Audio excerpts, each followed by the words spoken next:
First story. My entitled son was ecstatic to attend his Ivy League school. I rejected his acceptance and forced him to join a local school because it was unfair for his twin sister. I forced him to bond with his sister. Now he has abandoned me, and the whole family is blaming me. My husband and I have 17-year-old twins, a boy and a girl, who are graduating high school this year. On the surface, they've always been close, but under that, there's always been a level of resentment building between them. Mostly from my son, if I'm being honest, and I'll admit I didn't fully see it until recently. Our daughter has struggled with extreme social anxiety for years. Not just regular teenage shyness, I'm talking full-on breakdowns at group events, freezing up when asked a question in class, crying before school dances, etc. It's not something we take lightly. She's been in therapy since she was 13. She's on medication, and we've adjusted a lot of our home life around making sure she feels safe and stable. My son, on the other hand, is the opposite. Confident, independent, outgoing. He's always made friends easily, jumped into leadership roles, and done things like that. Academically, they're both bright, but he's been the one with his eyes set on the top. And from the moment he started high school, it was all Ivy or bust for him. When college applications rolled around, both of them ended up applying to the same Ivy League school. We knew our daughter didn't have the same level of extracurriculars or personal statements, so we weren't shocked when she didn't get in. But when our son got his acceptance, he was absolutely ecstatic. He'd worked for it, deserved it, and got it. We were proud, of course. But honestly, I had a sinking feeling from the moment he opened that email. Because for months leading up to decisions, my daughter had been saying things like, "What if I don't get in and he does?" And, "I can't do this without him."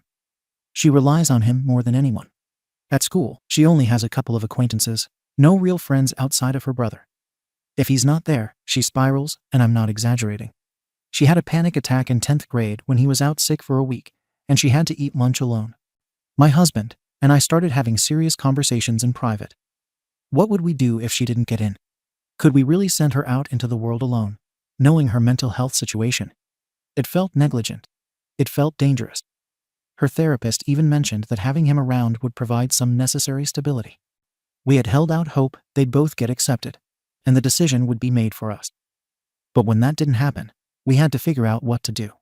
About a month ago, we sat our son down. We told him, very gently, that while we were so proud of him for getting in, we couldn't support him going to the Ivy League school.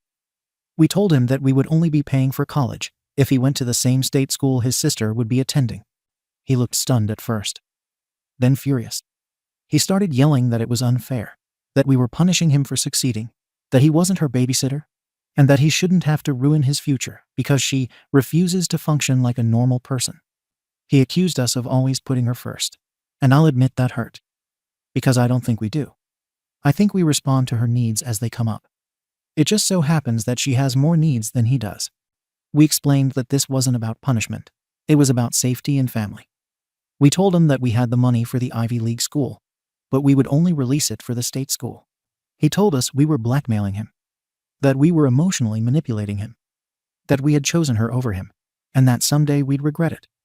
Then he packed a bag and left to stay at his friend's house. I was honestly heartbroken. We're not bad parents. We've supported both of them, always. We've never shown favoritism. We've tried to raise kind, thoughtful kids. And this reaction felt so cruel, so out of line with how we raised him. While he was away, my husband and I had a hard conversation. We had a deadline to respond to the Ivy League offer. My son wasn't communicating with us, and the silence was eating me alive.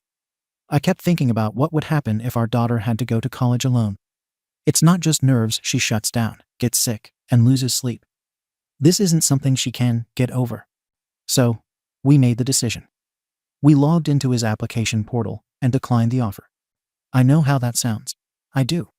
But we felt we had no choice. We weren't going to let our daughter be completely alone, hundreds of miles away from home, without the one person she trusts. We left it up to him to decide if he wanted to go to the state school or not go to college at all. Not that we expected he'd choose the second option. Eventually, he came home. Quiet, cold, withdrawn. He didn't say much, just that he'd enrolled at the state school. Since then, he's been locked in his room every day. No family dinners. No conversations. He won't look us in the eye. I try to reach out, ask if he wants to talk, but all I get is a head shake or a glare. He won't even speak to his sister. And she's been having panic attacks again, blaming herself, saying she should have never applied to the same school, that she ruined his life. We keep reassuring her that it's not her fault, but she's spiraling. And now, my husband is starting to wonder if we made a mistake. He's not saying it outright, but I can tell by the way he watches our son like he's seeing something unravel. I keep trying to remind him why we did this, why it was necessary. But the house is tense. Every night is silent. I feel like we're watching our family fall apart because of one decision we thought was right. 2 weeks ago, I found out he reconnected with an old mentor, a teacher who wrote one of his recommendation letters. He's apparently looking into transfer options. I overheard part of a phone call. He didn't know I was nearby, but I heard him say, "They sabotage me because they don't want her to be uncomfortable. I'll get out of here one way or another." He doesn't know I heard it. I haven't told my husband. We were trying to protect our daughter. But now it's like we've permanently lost our son. My husband sees it too. He hasn't said, "We messed up," but he's stopped defending our decision like he used to. He looks tired all the time, and he avoids sitting at the table where my son used to sit. My son has always accused us of giving her special treatment. We thought he was just being dramatic sibling rivalry stuff. But maybe he had a point. In elementary school, we used to let her skip sleepovers, field trips, group projects, anything that would trigger her anxiety. But he wasn't allowed to opt out of anything. We told him it would build character. He wanted to go to a summer STEM camp out of state in 8th grade. We said no because his sister wasn't comfortable being home without him. He brought it up again in 10th grade, and we gave the same answer. That year, he stopped asking. When they both got their driver's licenses, we told him he had to drive them both to and from school, even though he hated it. She didn't feel comfortable on the bus and didn't want to drive alone. He asked why she couldn't take the bus like he did before he got his license, and I told him, "She's not you." He didn't talk to us for a week after that. I didn't think we were playing favorites. I thought we were adjusting to each kid's needs. But he sees it differently. He sees a pattern. And I don't have a good rebuttal for that anymore. He brought all of this up when we told him to reject the Ivy. Every example. He said we'd trained him to live around her needs. That his whole life, we'd been managing her anxiety with his time and effort. I told him we just expected him to be a good brother. He told me I don't understand what that actually means. After that, he looked me and said, "You didn't raise twins. You raised a daughter and her emotional support tool." I still hear that sentence at night when I'm trying to fall asleep. I tried talking to his guidance counselor last week. I just wanted advice. She told me very politely that our daughter's mental health matters, but so does our son's future. She said it's not fair to tell a kid who got into one of the best schools in the country that he has to give it up because his sibling didn't. She asked me something I didn't have an answer to. What would we have done if he didn't get in and she did? That question has been stuck in my head. If the roles were reversed, I don't know if we would have asked her to give it up. I honestly don't. That probably says more than I want it to. The worst part is that our daughter knows. She knows what we did and why. She knows how he feels. And it's destroying her. She said the other day, "If he hates me now, I don't blame him." She's barely eating. She apologized to us for being broken. I wanted to scream. She's not broken. She just struggles. But now she's blaming herself for the fact that we forced this outcome. My son won't even look at her. The last time they were in the same room, she tried to say hi, and he walked out. Not a word. She cried for an hour. He's leaving for college in 2 months. So is she. They'll be in the same dorm building, maybe the same floor. That was part of the agreement. We thought proximity would help. But now I'm scared it'll make things worse. He's already applying for transfers. I found a printed transfer form from another Ivy on his desk when I was dropping off laundry. He's planning to leave the second he's able. I don't know what else to do. We thought we were doing the right thing. We thought we were protecting our daughter from a breakdown. But in the process, we've alienated our son. Maybe permanently. He's not acting out. He's not yelling anymore. That would almost be easier. He's just done with us. He's cold, detached, like he's already written us off. Like the trust is gone, and it's never coming back. I keep telling myself we had no choice.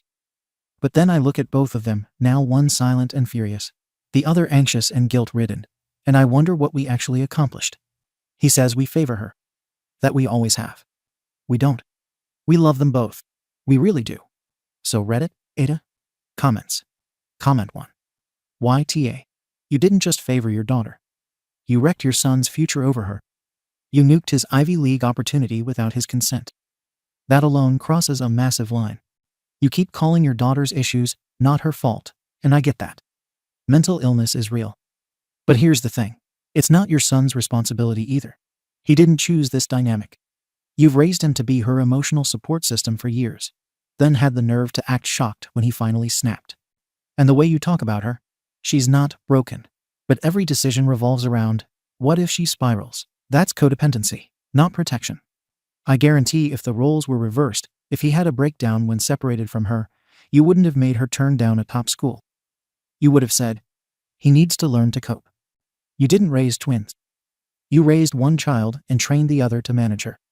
That's why he's done with you. Don't expect a Mother's Day card anytime soon. Comment 2. This is tough. But you really need to take off the blinders. I don't think you're monsters. But yes, YTA. Not for caring about your daughter's anxiety, but for weaponizing your son's love and presence to manage it. What you did didn't help her either.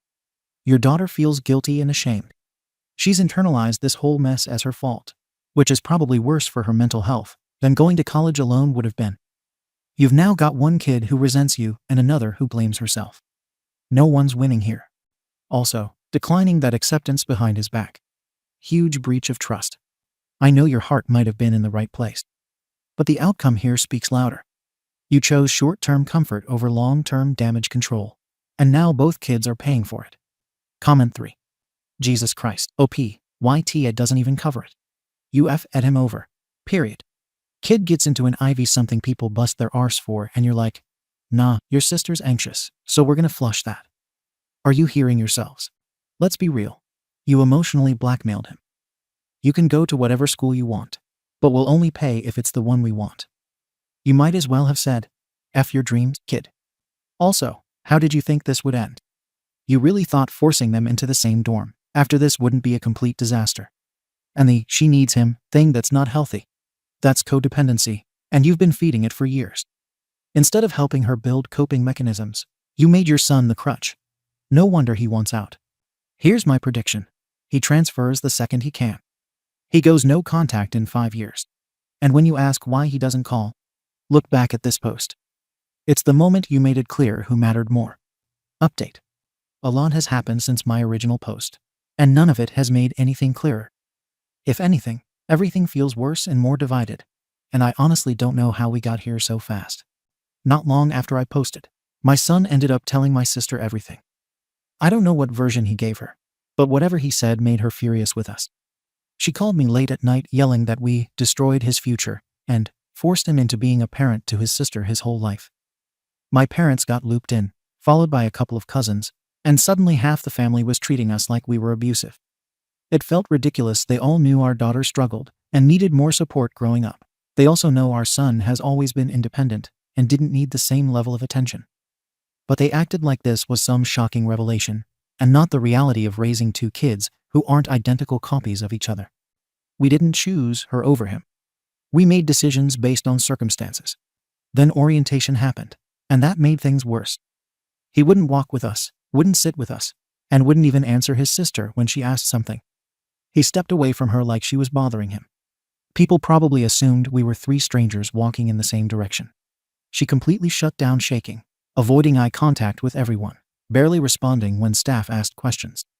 I tried to hold it together, but the whole day felt like he was punishing her. After that, he decided to move into the dorm early. He used his graduation gifts to pay for extended housing instead of saving them like we suggested. He texted me once to say he can't breathe in that house anymore. Then nothing. No calls, no updates, nothing. When he did finally respond days later, it was just to tell us not to bother coming by campus unless we texted first. Meanwhile, our daughter got worse.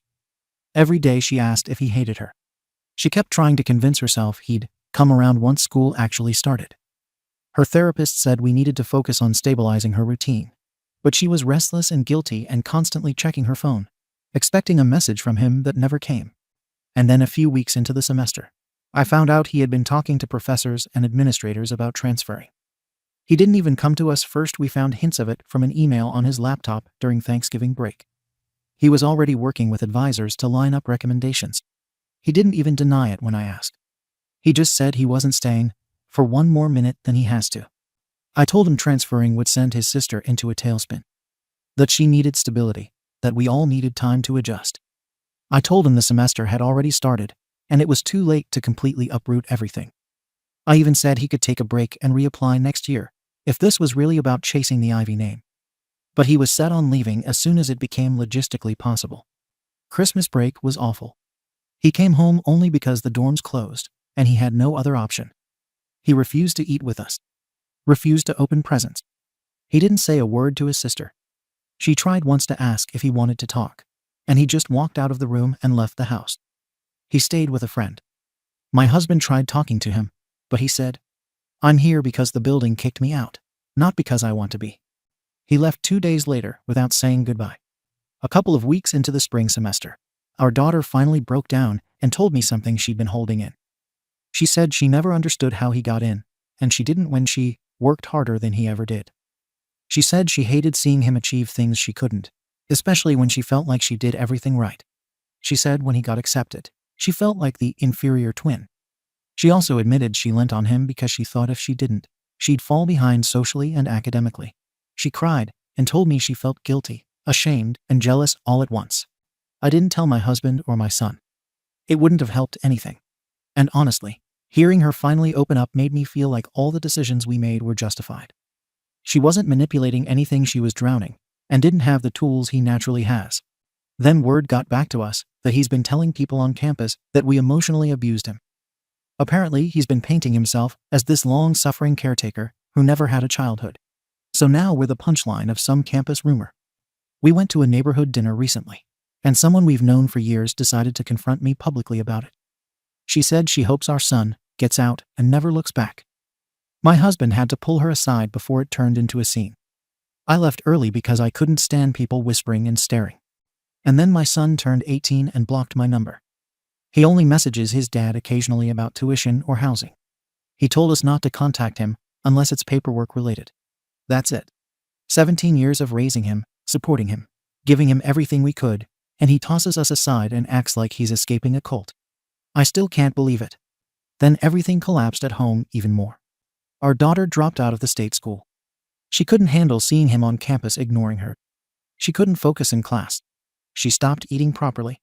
She said walking around knowing he didn't want anything to do with her made her feel like she should disappear. She's back home now doing community college part-time. She keeps apologizing for being the reason everything fell apart. It's devastating watching her internalize things that shouldn't be on her.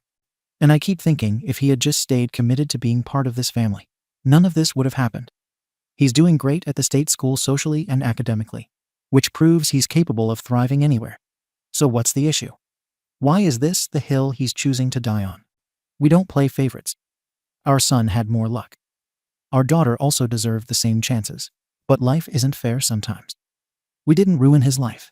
We made a decision based on what was best for everyone. He can make connections at this new school. He already has. We talked to him for days before making any decisions. The ultimatum and declining the Ivy weren't our first choices. They were the only things left when he refused to even consider that his sister needed him. Now I'm stuck between two kids who don't speak, a husband who barely talks to me about anything serious because he thinks I made things worse, and a son who acts like we're dead to him. And I'm still trying to figure out how this became unforgivable. Comments. Comment 1. I lived this. I'm your son, or at least I was. And reading this made me want to scream because you still don't get it. You didn't support your son. You controlled him. You forced him to be a stand-in therapist, best friend, and emotional crutch. And when he tried to live his own life for once, you punished him. And you're still punishing him by acting like he's being cruel instead of honest. You let your daughter's fear become his burden. You called it family. That's not family. That's parentification. And you're so deep in denial that you see him thriving in spite of you and call him the problem. You're furious he didn't fall apart. You wanted proof you were right. And instead, he showed you he never needed your limits. You didn't lose him because of one decision. You lost him because you raised him to be a coping mechanism instead of a son. He escaped. And I hope he never looks back. Comment 2. I work with families, and let me be blunt. This is a full-blown enmeshment case. You didn't raise twins. You raised a dependent and a caretaker. And now you're shocked that one of them wants out. Your daughter didn't fail. She cracked under pressure because you built her identity around needing her brother, instead of learning independence. Your son isn't being cold. He's enforcing a boundary finally after years of being guilt-tripped into sacrificing himself for your version of what's best. And that whole part about him doing well on campus. Yeah, that is the issue. Because it proves he didn't need you. You resent that. Also, hiding your daughter's confession from everyone, including her therapist, that's incredibly manipulative. You don't want honesty, you want compliance. Why Tia in the original post? Why Tia here? And you're on track to be NC within a year. Comment 3. Your update made my skin crawl. You keep saying, we don't play favorites. But you literally tanked your son's Ivy admission, emotionally blackmailed him, and still demand he stay at a school he never wanted just because his sister can't function without him. That is favoritism. You just renamed it, what's best for the family. And that line, what's his problem? He's doing fine. Jesus. The man is surviving. Thriving despite you. And you resent it because it exposes your bullshit. Your daughter needed help. She still does. But instead of helping her develop strength, you built her identity around your son. And now that he's out, your whole setup is collapsing. I feel bad for your daughter. I do. But your son, he deserved better. He deserved parents, not handlers. And you. You're lucky he hasn't changed his last name. Yet. Update. Things have gotten even more confusing and more insulting. I'm trying to repair things, but it feels like no matter what I do, the entire family have collectively decided I'm the arsehole. A few weeks after my last update, my daughter turned on me. Not a dramatic blow-up, but this quiet, cold shift. She told me she doesn't blame herself anymore, she blames me.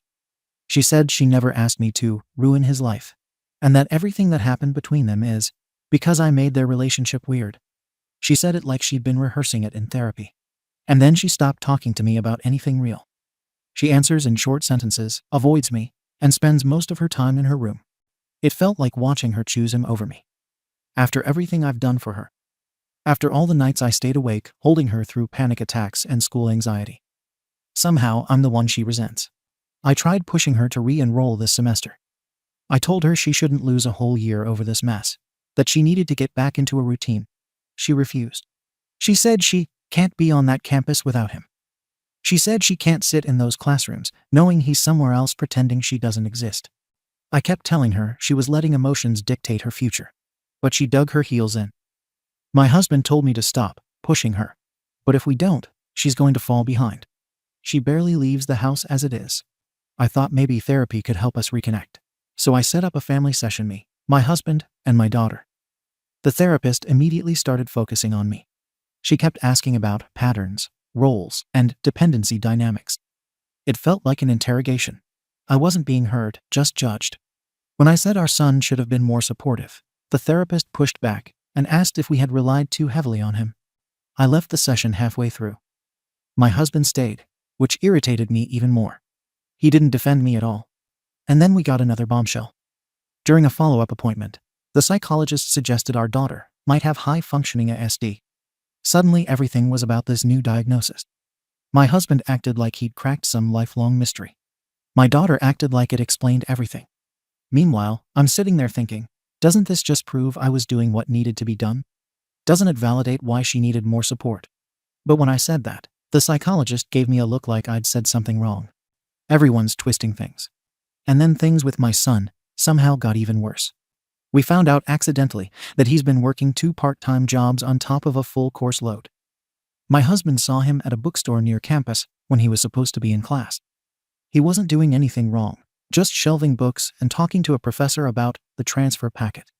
He had papers in his hands. Forms. Signatures. Letters. He's still trying to leave.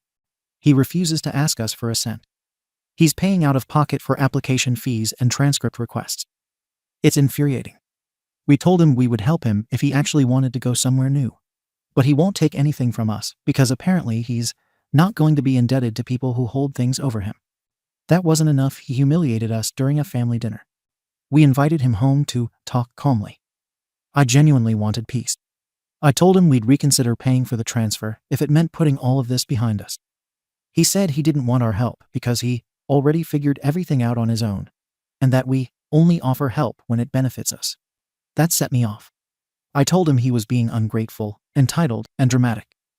I said he was acting like some tragic hero instead of my son. And then I don't even know where it came from. I snapped and said, "We spent your whole life holding this family together for her. Who's supposed to take care of your slow sister if not you? You were meant to be the one lifting her up. We raised you for this. And now that the moment finally comes, you act like we abused you." My husband froze. My daughter dropped her fork. My son stood up and finally said the quiet part out loud. Then he grabbed his bag and walked out.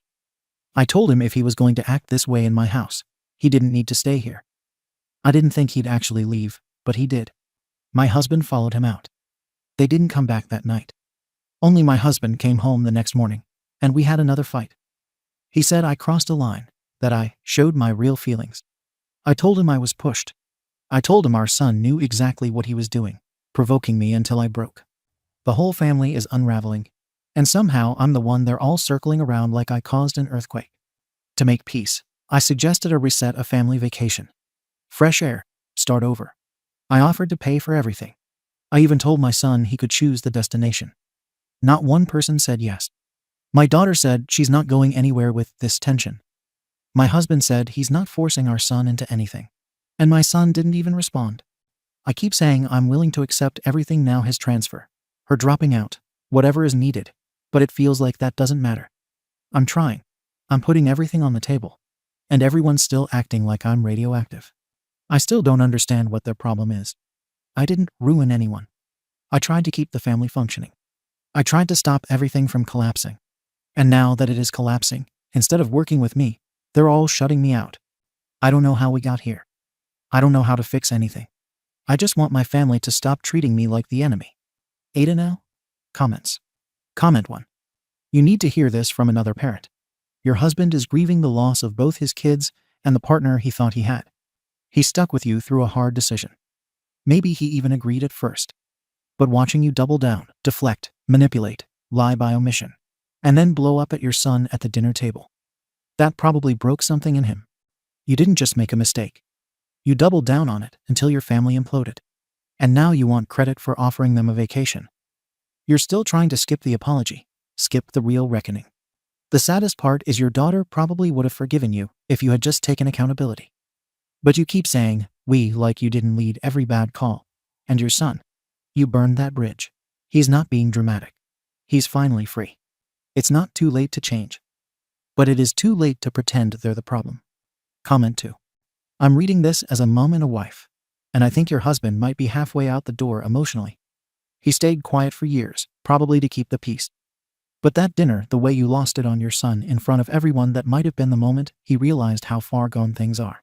You say you're trying now, but everything you offer has strings. You don't say, "I'm sorry for taking away your autonomy."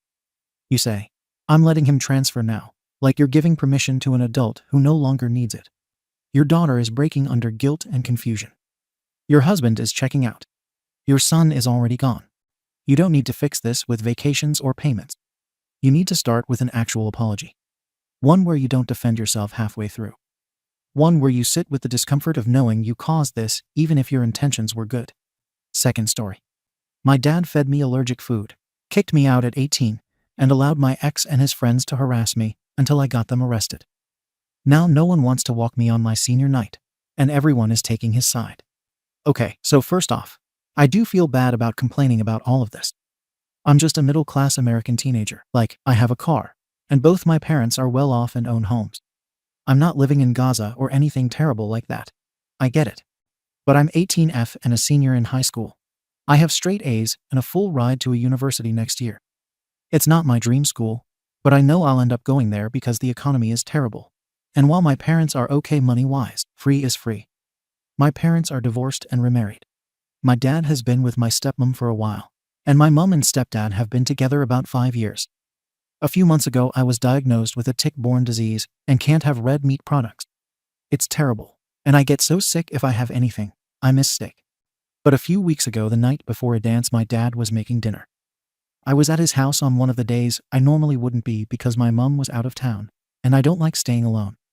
He made my little brother's favorite meal that I didn't know had beef stock in it. Just to clarify, since I'd never read the meal, I asked if it was okay to eat, and he said yes. Later, when I got sick, he checked the recipe again and felt terrible and admitted there was beef stock, and he forgot. That's obviously not his fault. But later, when I was sick, we started fighting about the dance. I got super sick and had to miss my senior fall dance, which I know isn't the end of the world, but it really felt like it was, and I got into a huge fight with my dad. He called me spoiled and high maintenance, and I know I said things like I hate him, and he doesn't care about me, and left to stay at my mom's. We'd fought before, and I'd cooled off and gone back to his house on my normal day, thinking we'd just apologize to one another like normal. But when I got there, he told me that he'd packed up my room into trash bags, and that he wasn't going to take abuse from his adult child. I thought he was joking, but he wasn't. I was crying a bunch, and my stepmom was yelling at my dad.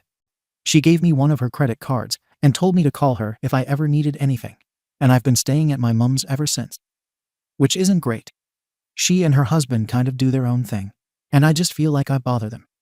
I recently broke up with my boyfriend, too, and he's been kind of bothering me, and I asked my dad to tell him to stop.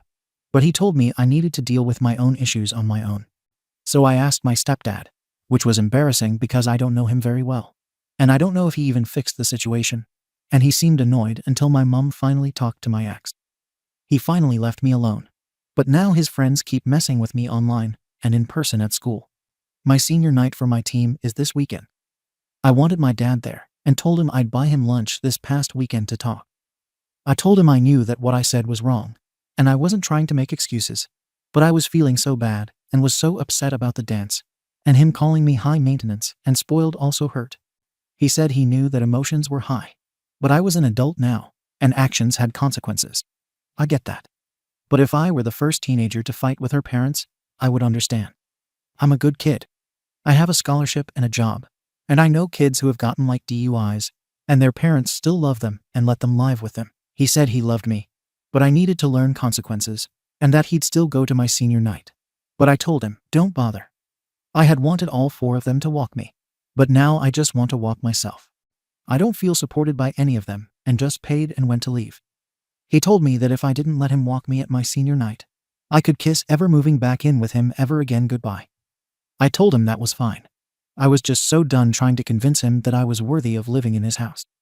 If my parents weren't divorced, it wouldn't even be a question if I'm allowed to live with my own dad. I'm fine with my decision. I have so many other things going on.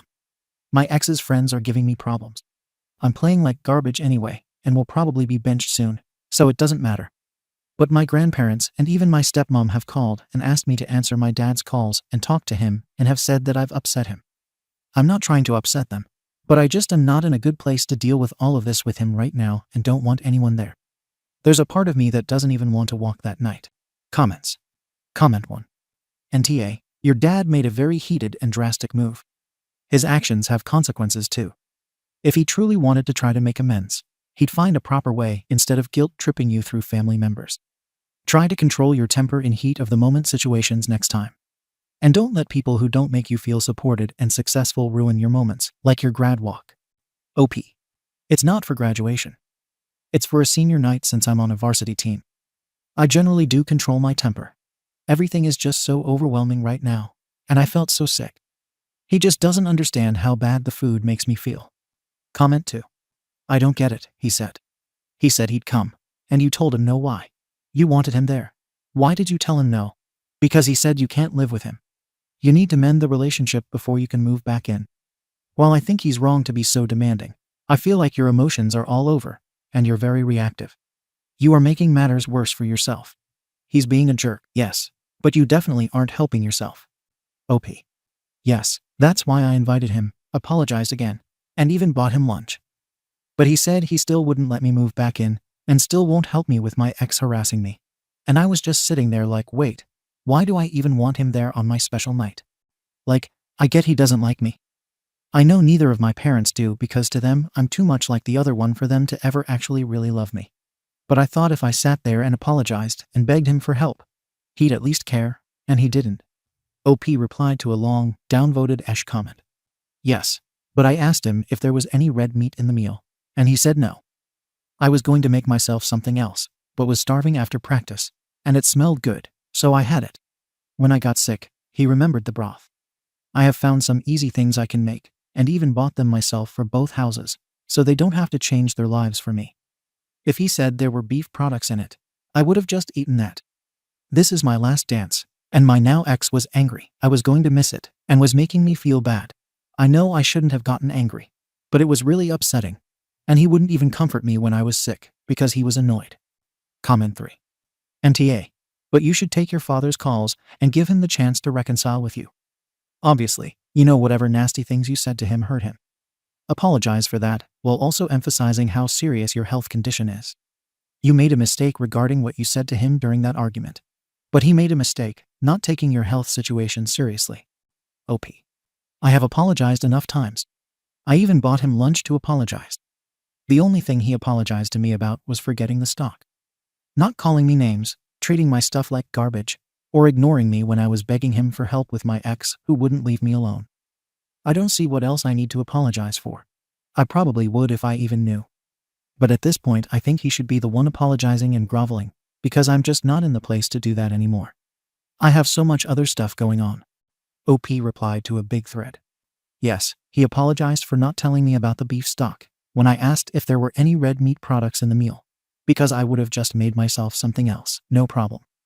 But then I had to miss the dance, which made my ex blow up on me, so I broke up with him, and now he and all his friends are just constantly harassing me, and I'm sick of them calling me a SLT and a W or making accounts to harass me outside of school. I tried handling it on my own, but then my ex involved his friends, and now it's worse than ever. I asked my mom and stepdad for help, and it was okay for a day or so, then got worse. The school doesn't care. I just wanted my dad to talk to my ex or something and get him to stop, because I can hardly focus on school, much less sports, and now my family issues because of all of this. I might be an adult, but I'm still in high school, and yeah, maybe I'm not in danger, but I can't handle this. I went into it thinking that even if he didn't let me move back in, but at least tried to help me with my ex, I would want him at senior night. But he won't even help with that. But you're right, I'm an adult, and I can't depend on anyone else, and just need to put up with all of this and deal with it, because I got angry with my dad and yelled at him. I just want one person to be on my freaking side or have my back for once. Update. I know it's been a while since I posted about my senior night. But basically I F18 got into a fight with my dad because he forgot there was something I was allergic to in the dinner he made, and I had to miss my dance, and he kicked me out to live with my mom. He got super mad when I told him he wasn't going to walk with me at my senior night. Anyways, I didn't even end up going and kind of forgot about it. Not to be super woke or anything, JK. I love being woke, lol. But trigger warning. My coach isn't like a super nice guy or anything.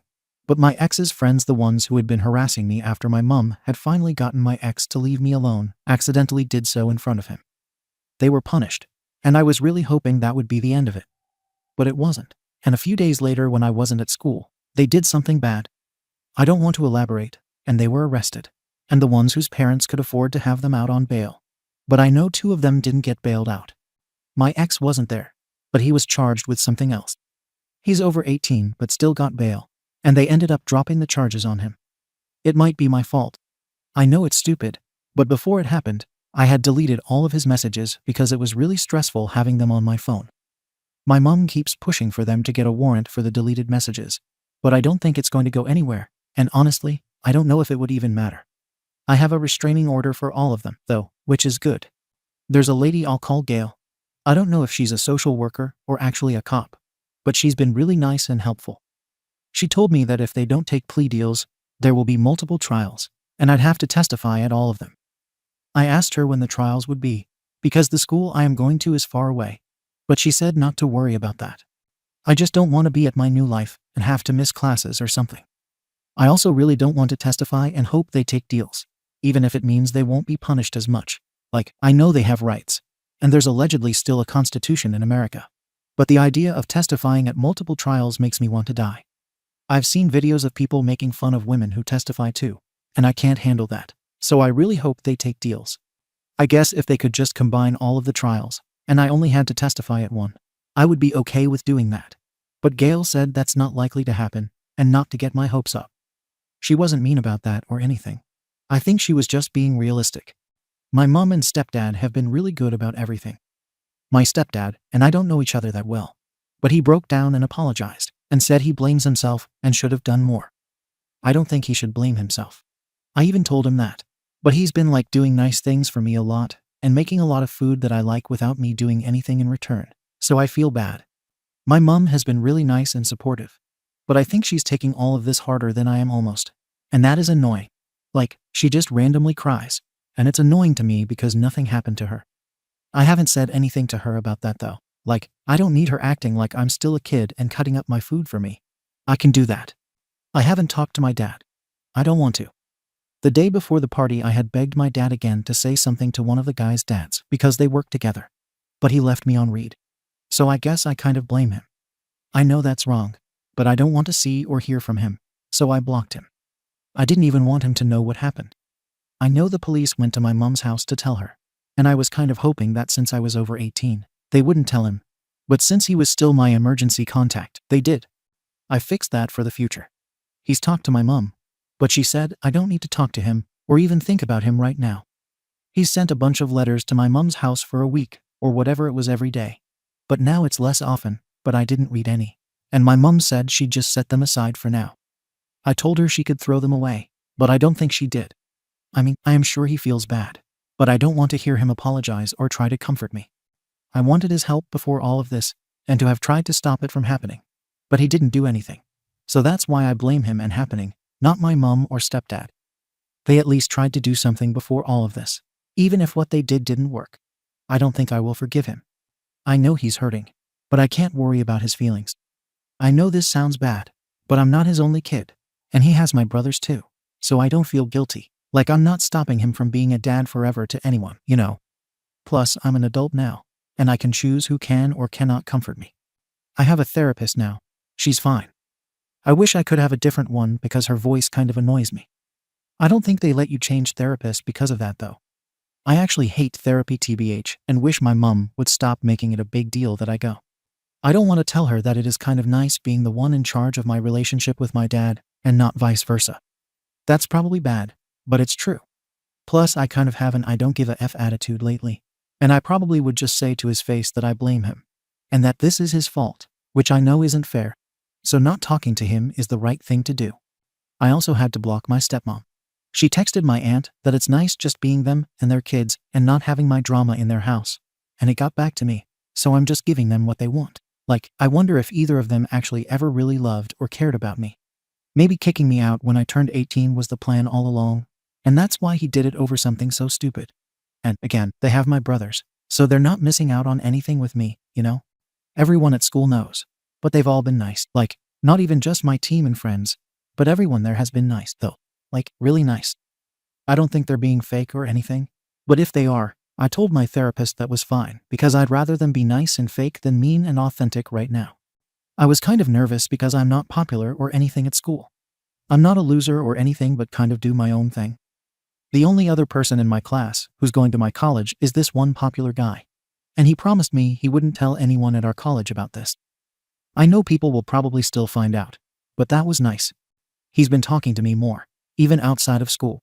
Like, we were on break for part of last week, and he still reached out. It kind of feels like he's trying to hype me up for college, which is nice because at first I was kind of thinking about taking a year or something off. But I know I should. I think his parents both went to the school, and he's, like, obsessed with it. So he keeps sending me things going on there. His older sister also goes there, and he said he's going to go a week early and stay with her and invited me. I know it's a while away, and told him I'd think about it. I don't really want to, but it's one of those things where I feel like even if I don't enjoy it, it would be good for me long term to go and meet people before freshman week starts.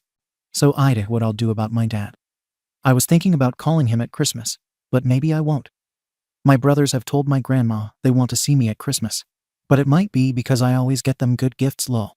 Maybe I can go over to their house for a little. Mom and her husband don't do much, like decorate or celebrate Christmas, and my dad's side is really festive, so I kind of miss that. I will probably do the more Christmassy things in town with my best friend's family. I know my mom and stepdad would do them if I asked, but maybe I'll just go with her family. So I don't know. My mom asked me if there was anything my dad could do for me to want to listen to or talk to him, and I told her I'd think about it. Luckily, she's only asked once, so I'm not saying never. I'm just not interested right now. But I'm excited about the future and going to college, and I think I'll just focus on that. Comments. OP replied to a big comment. I don't know if he knows. I doubt she knows that I know even. My cousin just saw the text on her mom's phone and told me. She might have just been venting or something. But I don't care. I don't know if they'll let me just see them without them there. But I can ask my grandma. Like, I don't know if they'll let me know that's happened. And I won't tell them or anything. But maybe they don't want my brothers to be a part of it. I don't know. A big downvoted comment. OP. I don't think it's that, though. I just feel like he could have stopped all of this, but didn't want to. And if he's like, oh, I'm so sorry this happened, I'd be like, are you? I told him they were bothering me for weeks. And he didn't do anything, and now wants to act like he cares. Because it looks bad that I won't talk to him or see him. I don't believe he actually cares about me and what happened to me. Same person responding to OP. OP. Maybe that is what she is. I don't know. I feel bad because when I first met her, she definitely told me. But I wasn't really paying attention. And now it feels awkward to ask. She tells me not to worry about testifying now. But it's just looming over everything I do. And I wish I could just get it over with. Or they would take deals or something so I wouldn't have to. I mean, I want to help and all. But I feel like I haven't really helped at all so far. I sort of asked about remote testifying. And she kind of said that some of the judges in our area or whatever aren't big on it. So we'll see. I'm not sure if it would be better or worse TBH. OP replying to a big thread. I don't know. I don't read the letters. He could still think he did nothing wrong. Even if he did, it's not like he's sending them every day like he was before. So I feel like probably in a few months, they'll just stop. And in time he'll just forget about it all. He might already be starting to forget. And maybe that's for the best. My therapist had me write my dad a letter, but not send it. And it wasn't very nice. And that's how I know I probably shouldn't talk to him for a while. I feel like I blame him more than my ex and his friends for what happened. Yes, they are awful. But it's supposed to be my dad's job to take care of me and keep me safe. And instead he threw me away like trash. And maybe he's just trying to connect with me because it looks bad that I won't talk to him. I don't know. I'm sure he'll get over it. This time next year, he probably won't even be thinking about it or me. Unfortunately, I doubt I'll forget about it ever. Thank you for watching the video. If you are interested in listening to these kinds of stories, we've got more in store for you. Simply subscribe to our channel, hit the like button, and share it with your friends.